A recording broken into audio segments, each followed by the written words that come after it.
Bismillahirrahmanirrahim. Alhamdulillahi rabbil alamin. Assalatu wassalamu ala sayyidil awwalin wal akhirin, sayyidina wa maulana Muhammadin wa ala alihi wa sahbihi ajma'in.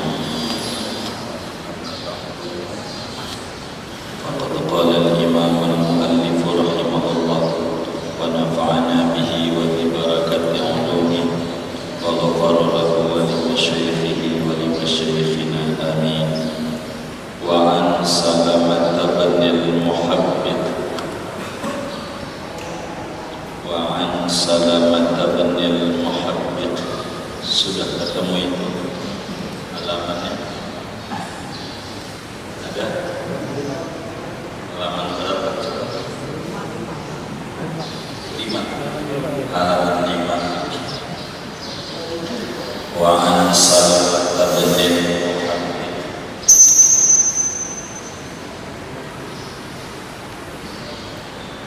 wa an Salamah bin Muhabbit radhiyallahu anhu qala, diriwayatkan dari Salamah bin Muhabbit radhiyallahu anhu, ia berkata, qala Rasulullah sallallahu alaihi wasallam, telah bersabda Rasulullah sallallahu alaihi wasallam, tiba juludil maitati tuburuha, adapun penyamakan kulit bangkai itu, cara mensucikan kulit bangkai.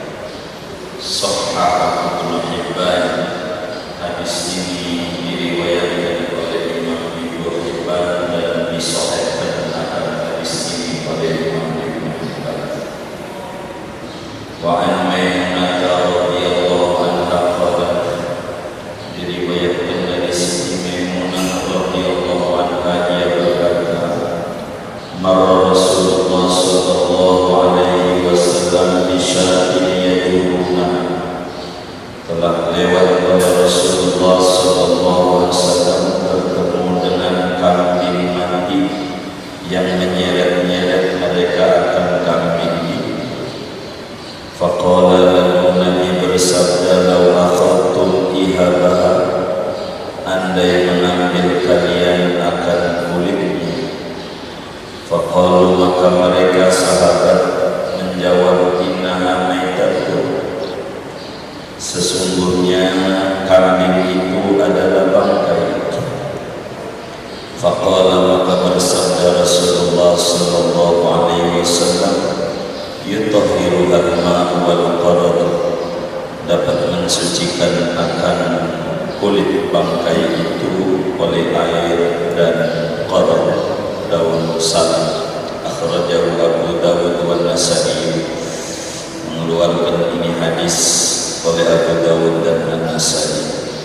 Shadaqa Rasulullah sallallahu alaihi wasallam. Bapak Ibu, saudara-saudara sekalian, keluarga besar Masjid Jami Manaratul Amal Mercubuana, pertemuan ini kajian kita masih berbicara tentang thaharah bil istihadah, sucinya benda dengan berubah sifat. Ada dua sebetulnya sucinya benda dengan berubah sifat. Yang pertama adalah arak, bila menjadi cuka secara alami tanpa campuran apapun. Yang kedua adalah materi kita ini, kulit bangkai, manakala disama. Hadis kita dari sahabat Nabi, namanya Salamah bin Muhabbit. Nama asli abahnya Muhabbit ini Sohrah, dalam satu riwayat Rabi'ah. Salamah ini ikut berperang bersama Rasulullah sallallahu alaihi wasallam. Bahkan anaknya Salamah, panggilan Salamah ini Abu Sinan, anaknya namanya Sinan, ayahnya Sinan Salamah. Bahkan Sinan ini luar biasa, sahabat Nabi yang termasuk penyebar Islam, memperluas wilayah Islam sampai India. Makamnya anaknya Salamah di Pakistan, makamnya anaknya beliau, sahabat dan menjadi panglima perang dalam dinasti Muawiyah. Hadis ini saudara berbicara tentang al-maitah, bangkai. Apa itu yang disebut maitah, bangkai? Bangkai itu adalah kullu ma mata minal hayawan bi ghairi zakatin syar'iyyin. Yang namanya bangkai itu setiap-tiap hewan yang mati tanpa melalui proses penyembelihan secara syar'i, itu bangkai.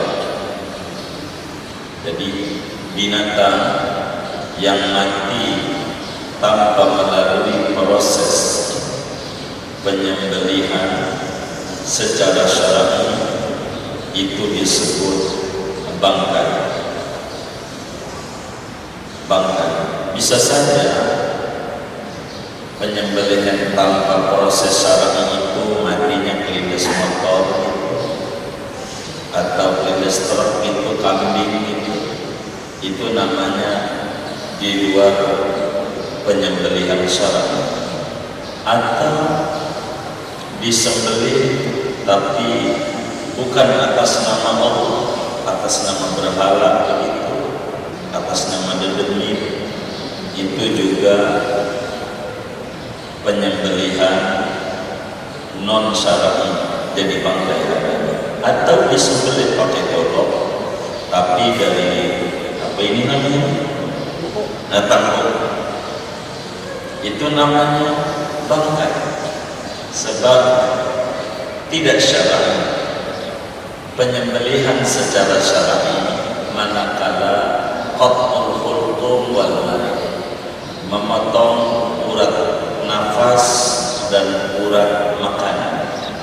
Saluran nafas dan saluran makanan inilah yang disebut penyembelihan syar'i. Adapun wadajir, urat-urat kecil yang di samping ini penyempurna biar tambah gurih, bukan penghalal.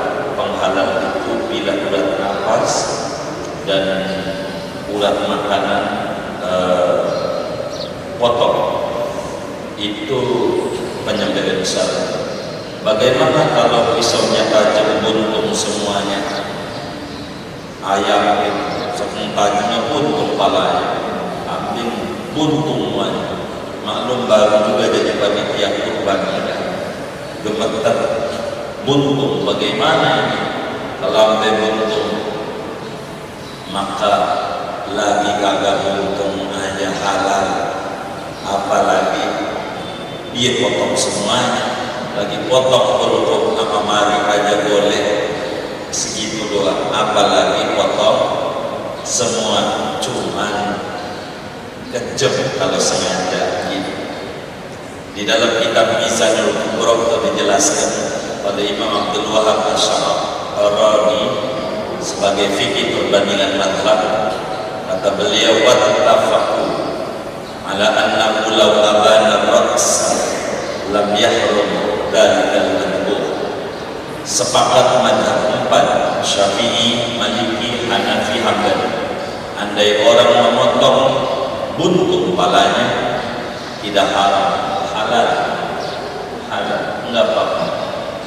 Begitu, enggak apa-apa, boleh dimakan. Kalau dibilang palanya bangkai, kalau sampai buntung, kita jawab iya aja biar enggak ribut.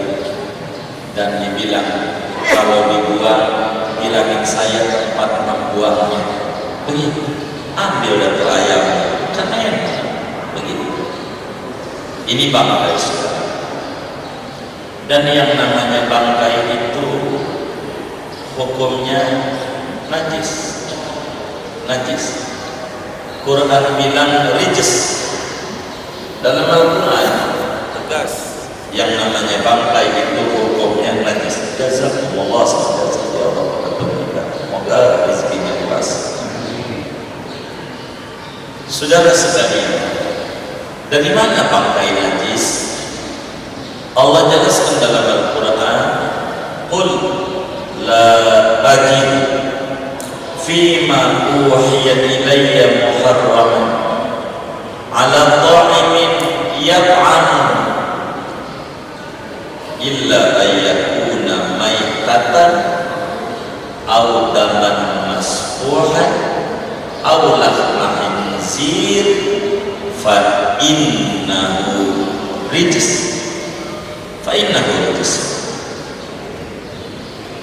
Maka sesungguhnya bangkai itu rijis, air najisun. Tafsir Jalalain aja bilang. Jadi bangkai itu najis. Bangkai itu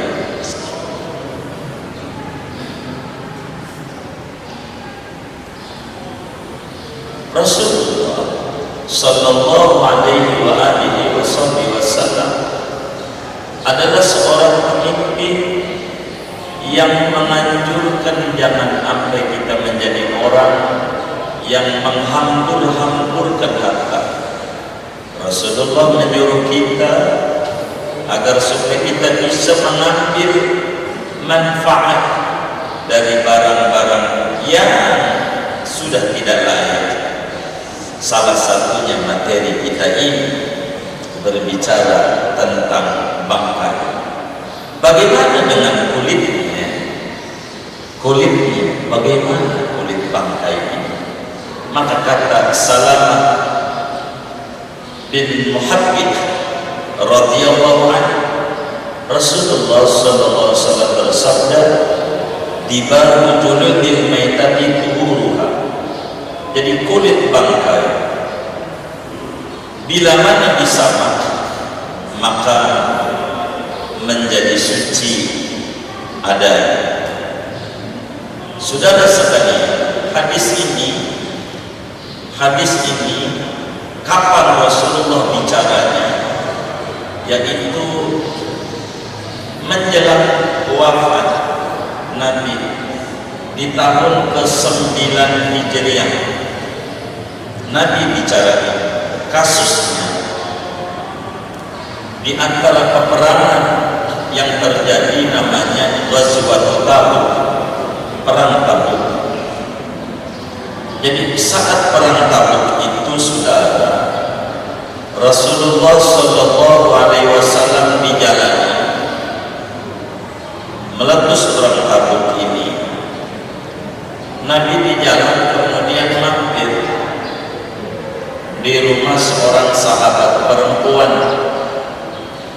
Lalu kemudian Nabi itu minta air karena ada air digantung di kulit kambing. Ya orang sekarang modern namanya galon. Kalau dulu galon itu bukan dari plastik, tapi dari kambing itu setelah dikulitin, dijahit, ini jadi kantong. Nah, isinya air, melihat ada air, Rasulullah sallallahu alaihi wa alihi wasallam meminta air itu. Ternyata air itu milik seorang perempuan. Artinya penghuni rumah itu perempuan. Ada air itu dilihat. Nabi bilang, saya minta air untuk wudu. Maka perempuan menjawab, ya Sayyidi ya Rasulullah, ma indi ma'un. Kata dia, ya Rasulullah, saya tak punya air, illa ma'un fi qirbatin, kecuali airnya itu yang ada di gerabah. Gerabah itu kulit kambing yang dijahit. Airnya itu aja Nabi. Kata Nabi bertanya kepada dia, kata Nabi ketika bertanya, hal tabartaha, apa bukankah ente sudah sama itu kulit? Dia bilang, qala bala, iya ya Rasulullah, udah tentu, udah disama begitu. Maka Nabi menjawab, dan ini jawabannya.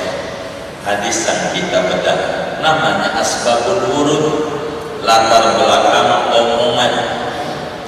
Dan ini nih, kalau kita main medsos, kita harus belajar ini. Penting belajar namanya asbabul wurud, latar belakang terjadinya omongan, supaya kita tidak gampang menjas orang, menyalahkan orang, ternyata yang salah kita. Begitu.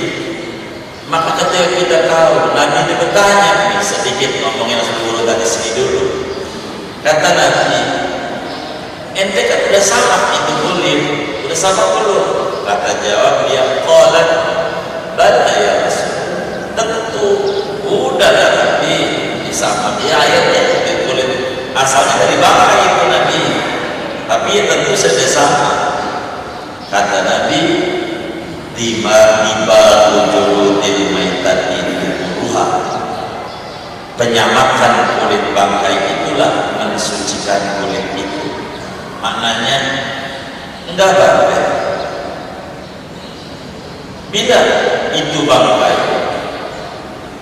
lalu kemudian mana di sini, bila kita temukan ada bangkai kambing, lalu kemudian kita ambil kulitnya, kemudian kita samak kulit itu, maka dengan penyamakan tersebut, maka kulit itu menjadi suci adanya, sehingga air yang ada di dalam kulit yang disamak itu, gerakan itu boleh untuk dipakai wudu, tidak menjadi suci, tidak menjadi najis adanya. Itu begitu. Saudara sekalian, ulama seia sekali mereka sepakat bahwa kulit bangkai sebelum disamak menjadi najis, hukumnya najis. Kulit bangkai itu sepakat. Bangkai apa aja begitu, semuanya itu najis. Ulama sepakat.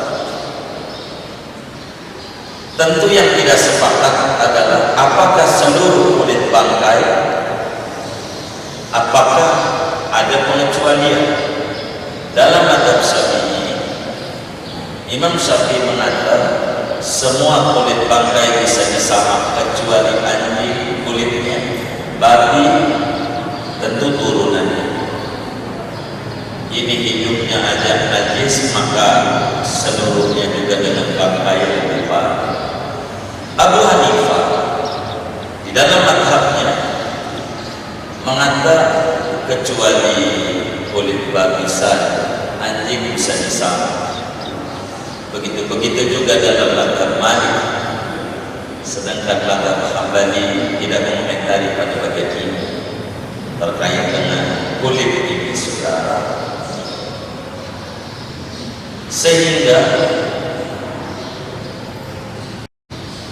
kulit bangkai, jadi di mana-mana bangkai kulitnya kemudian disamak, maka menjadi suci adanya, dan air yang di dalamnya layak untuk diminum dan boleh untuk wudu.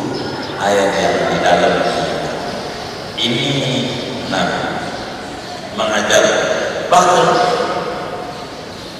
dalam lanjutannya, saudara, hadis riwayat Siti Maimunah lebih jelas dan lebih gamblang berbicara kulit bangkai. Siti Maimunah adalah istrinya Rasulullah sallallahu alaihi wasallam bintul Haris, makamnya dekat Mekah, namanya Wadi Saraf makam. Dan terakhir Rasulullah SAW ini menikah dengan perempuan namanya Siti Maimunah. Tidak ada lagi Rasulullah menikah. Terjadilah pernikahan itu di bulan Dzulqa'dah tahun 7 Hijriah. Siti Maimunah. Maka saudara sekalian, Siti Maimunah itu adalah bibinya Abdullah bin Abbas, juga bibinya Khalid bin Walid. Siti Maimunah.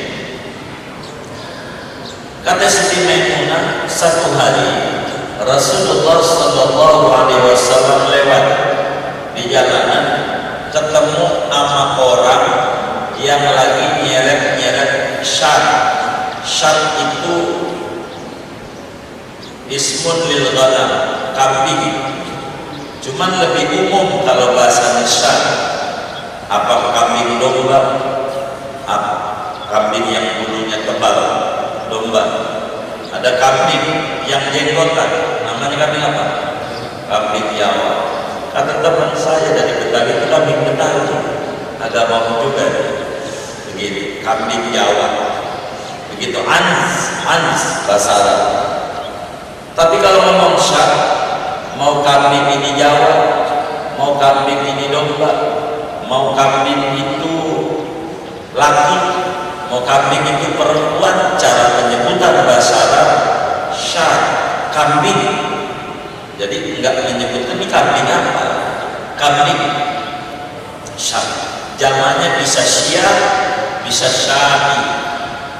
Seperti dalam hadis Umar mengata itu, ri'a asyai yataqawaduna fil bunyan. Ada orang nyeret-nyeret kambing yang udah mati. Lalu Rasulullah SAW berkomentar, lau akhadtum bihabaha, coba dong diambil kulitnya. Itu maknanya Nabi harus bisa mengambil manfaat dari barang bekas. Jangan ambil barang bekas begitu aja terbuang. Manfaatin modernnya. Itu bekas-bekas kayak begini, ada yang bikin tas, ada yang bikin pot, macam-macam. Itu dididik oleh Nabi besar Muhammad sallallahu alaihi wasallam. Kata Nabi, loh, apaan itu? Kok diseret-seret? Ambil dong kulitnya, sayang kalau diseret kan merusak kulitnya. Begitu. Mereka menjawab, innaha maitah. Nabi bangkai. Nabi bilang ambil manfaat kulitnya, bangkai. Ambil manfaat kulit. Artinya biar kata bangkai, dilarang kita mubadir. Begitu, dilarang kita menghamburkan hal-hal sesuatu yang masih bisa diambil manfaat. Kata Nabi, ambil aja. Bagaimana caranya? Maka Nabi jelaskan dengan gamblang cara penyamakan kulit itu, yutahhiruhal ma'u wal qarad. Maka kata Nabi memberi petunjuk kepada umat bagaimana cara mengolah barang najis biar bisa menjadi suci dari kulit bangkai ini.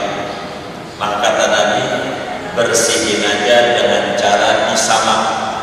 Hadis ini saudara, yutahhiruhal ma'u wal qaradu, bukan pembatasan, tapi Nabi menyampaikan cara membersihkan kulit, cara penyamakannya dengan cara menggunakan benda-benda, daun-daun apa saja yang rasanya sepet, semacam daun salam. Pokoknya bukan maknanya pembatasan kudu daun koror, bukan. Tapi Nabi menyebut salah satu unsur bahan untuk menyamakan. Boleh juga saudara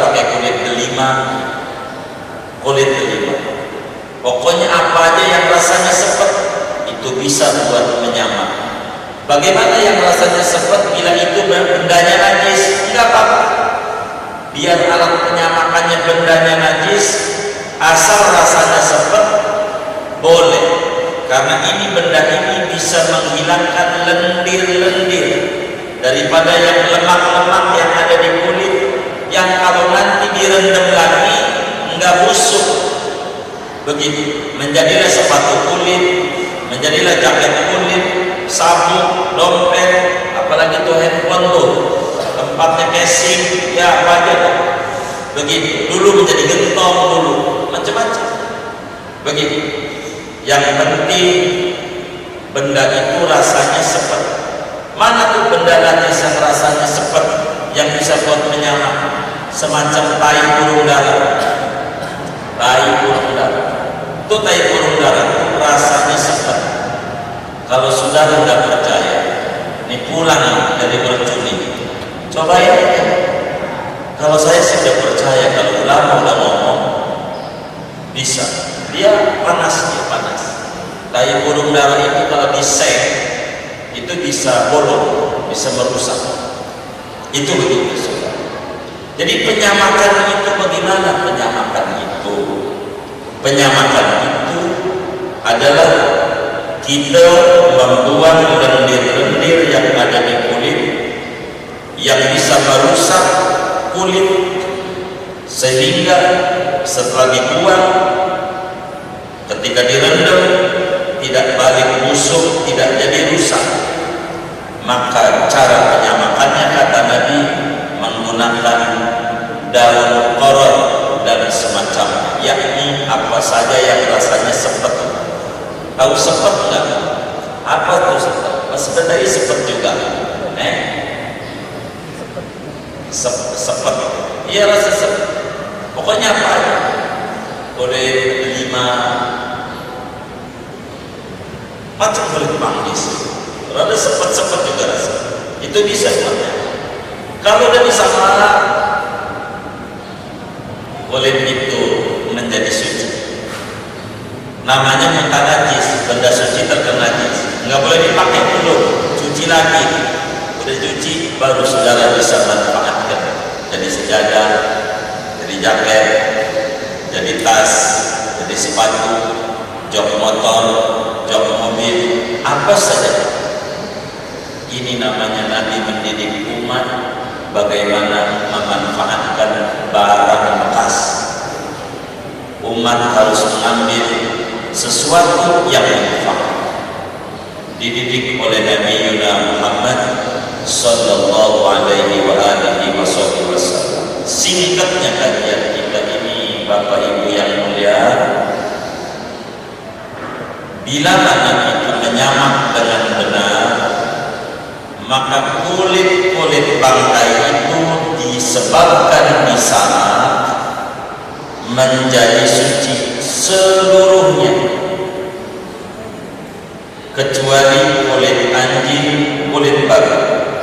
Dengan di sana semua kulit selain kulit anjing, kulit babi, maka semuanya menjadi suci. Apanya? Luarnya juga dalamnya. Baik bangkai itu dulu waktu masih hidupnya dimakan dagingnya, kayak kambing, kayak sapi, kayak kebo, begitu. Ataukah tidak dimakan dagingnya, kulit gajah, kulit macan, apa? Ular, ya, pokoknya kulit begitu. Yang penting selain anjing, selain ini semuanya bisa dibersihkan dengan cara disamakan.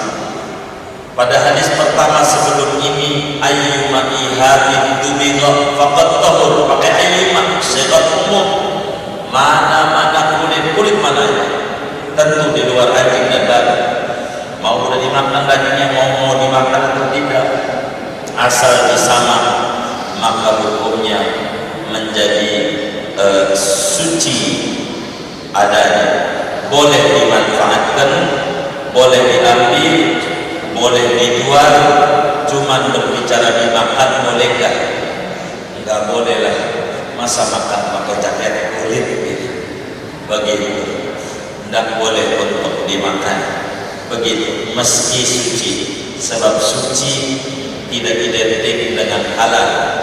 Suci tidak identik dengan halal. Sperma suci, tapi untuk dimakan tidak boleh. Haram. Begitu, makannya tidak boleh yang kayak begitu. Bagaimana unsur daripada binatang dari bangkai ini selain kulitnya, dagingnya, tulangnya, tanduknya, kakinya, teropahnya dia? Tentu kalau itu semuanya adalah hukumnya najis dan haram, sesuai dengan firman Allah Subhanahu wa taala, hurrimat alaikumul maitah,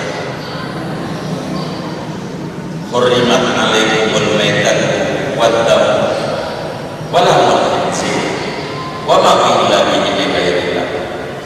Singkatnya hadirin sekalian, dari hadis ini kita diizinkan oleh agama mengambil manfaat daripada kulit bangkai sesudah disucikan dengan cara yang sama. Boleh dipakai untuk tempat air, boleh dipakai untuk sejadah, boleh dipakai untuk baju dan seterusnya. Begitu, seterusnya boleh. Kenapa ini diterangkan sebelum sholat? Karena ini perangkat menuju sholat. Bagaimana kalau sejadahnya pakai kulit bangkai? Maka kita sudah paham, bila boleh sama tidak apa-apa. Bagaimana kalau sholatnya pakai sabuk? Sabuknya dari kulit bangkai, bila disama tidak mengapa. Bagaimana kalau sholatnya pakai jaket? Kulitnya disama, enggak apa-apa. Yang lain, bagaimana dengan kerupuk kulit? Itu bukan dari bangkai, kerupuk kulit. Kerupuk kulit itu dari hewan yang bisa sembelih, itu udah halal, bukan bangkai namanya. Boleh dibikin kerupuk kulitnya, dan itu enak juga di pencernaan, bagus diucus karena nggak ada tulangnya. Begitu, tulangnya masih bikin kerupuk kulit di Medan, tulangnya. Inilah kurang lebih kajian kita terkait hukum benda-benda yang bisa suci dengan berubah sifat namanya. Jadi diantaranya, satu, kulit bangkai bila disama, yang kedua adalah arak bila berubah menjadi cuka secara alamiah. Demikian kajian kita. Ada yang ditanya mungkin dari materi ini atau di luar, semua kesehatan baik.